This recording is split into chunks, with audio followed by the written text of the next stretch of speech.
অপরাধমূলক অসদাচরণ, অপরাধমূলক বিশ্বাসভঙ্গ, সরকারি অর্থ আত্মসাৎ, জ্ঞাত আয়ের উৎসের সাথে সংগতিবিহীন সম্পদ অর্জন, মানি লন্ডারিং প্রতিরোধ আইনের সুনির্দিষ্ট যে অপরাধ আছে, অর্থ পাচার, এই বিষয়গুলো আমরা আজকে এখানে আলোচনা করব।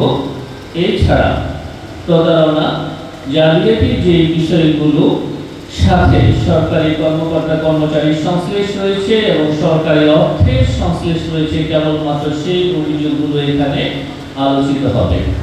তো আমরা আপনাদের সাথে আজকে আমাদের তফসিলভুক্ত অপরাধগুলো নিয়ে শুধু আলোচনা করব। আমাদের বিশ্বাস আপনাদের সকলে সক্রিয় সহযোগিতায় আজকে এই গণশুনানি সফল হবে, সার্থক হবে। এবং আমাদের কিছু দায়িত্ব দেওয়া হয়েছে যে আপনাকে আমরা স্বীকার করতেছি, কিন্তু আপনার কিছু দায়িত্ব আছে। সেই দায়িত্বগুলোর অন্যতম এক কথায় ভোটার আগে যদি বলি, সেটা হচ্ছে জনগণকে সেবা করা। এই ধরনের অনুষ্ঠানের মাধ্যমে যেটা হবে যে আমরা জানবো যে আমরা কি ধরনের করাপশনে আমরা নিবন্ধিত হয়ে গেছি, আমি কিংবা আমার অফিস। এই কারণে এই অনুষ্ঠানটা, এই ধরনের গণশুনানির গুরুত্ব অপরিসীম। আজকে এসেছি আপনাদের কাছে সাহায্য চাইতে, কারণ আপনার সাহায্য ছাড়া বাংলাদেশ কখনো এগিয়ে যেতে পারবে না। বাংলাদেশ মানে তো মানুষ প্রথমে, তারপরে হলো এর জমি। তো মানুষ যদি চেষ্টা না করে, কোনোদিন আমরা কিছু অর্জন করতে পারবো না। কৃষি ব্যাংকের একজন চেয়ারম্যান ছিলেন, আমাকে আজকে থেকে 30 বছর আগে বলেছিলেন যে 1990-95 দিকে উনি বলেছিলেন যে বাংলাদেশে গত 25 বছরে, মানে 71 থেকে 95 যত দুর্নীতি হয়েছে, পুরা বাংলাদেশকে 5 মিলিমিটার পুরো সোনার পাত দিয়ে ঢেকে দেওয়া যেত। এত বেশি দুর্নীতি হয়েছে। দুর্নীতির সবচেয়ে খারাপ জিনিসটা হলো যে বড় লোকদেরকে তো দুর্নীতিতে শোষণ করা যায় না।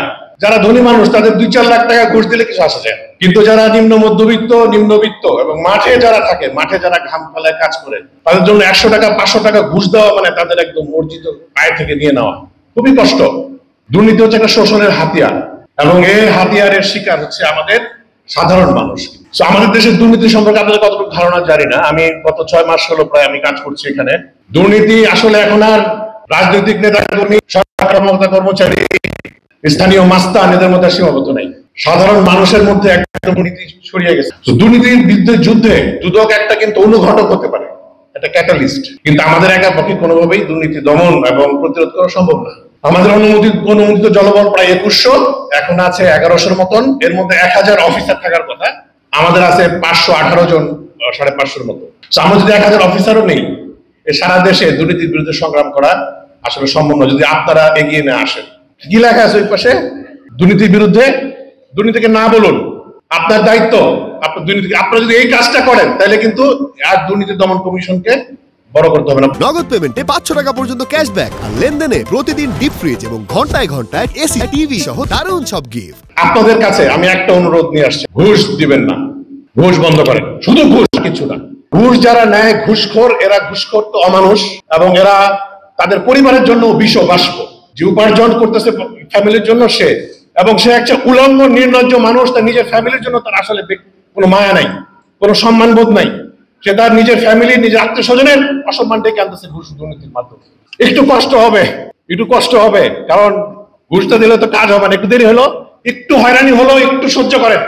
বাচ্চারা জীবন দিয়ে গেছে, আপনি একটু হয়রানিটা সহ্য করেন। ঘুষ আপনারা অডিও রেকর্ড করে ফেলেন, ভিডিও তুলে ফেলেন, ওইখানে লোক জড়ো করে ফেলেন, চিৎকার করেন, প্রতিবাদী হন, এবং আপনাদের মাধ্যমে এটা জারি রাখতে হবে। শুধু একটা অনুরোধ, ঘুষ দিবেন না। কমপ্লেন করেন, আমাদের 106-এ কমপ্লেন করেন, লিখিত কমপ্লেন করেন, একটু আমাদেরকে সাহায্য করেন। ইনশাল্লাহ আমরা আশা করি একটা দুর্নীতিমুক্ত সমাজ গঠন করতে পারবো ইনশাল্লাহ। সেবা দাতাদের জন্য আমার একটা অনুরোধ, আমাদেরকে ভৃত্য হইতে হবে, চাকর হওয়ার তো দরকার নাই। আচার আচরণে একটু নরম হলেই তো হয়, যার যা প্রাপ্য সেটা দিলেই তো হয়, সঠিক কাজটা করলেই হয়, এটুক করলেই হবে। যাই হোক, আমি আমার বক্তব্য দীর্ঘায়িত করবো না। আপনাদের কাছে করজোড়ে অনুরোধ করি, একটা শুধু সুনামগঞ্জবাসী একটা কাজ করেন, শুধু ঘুষ দিবেন না।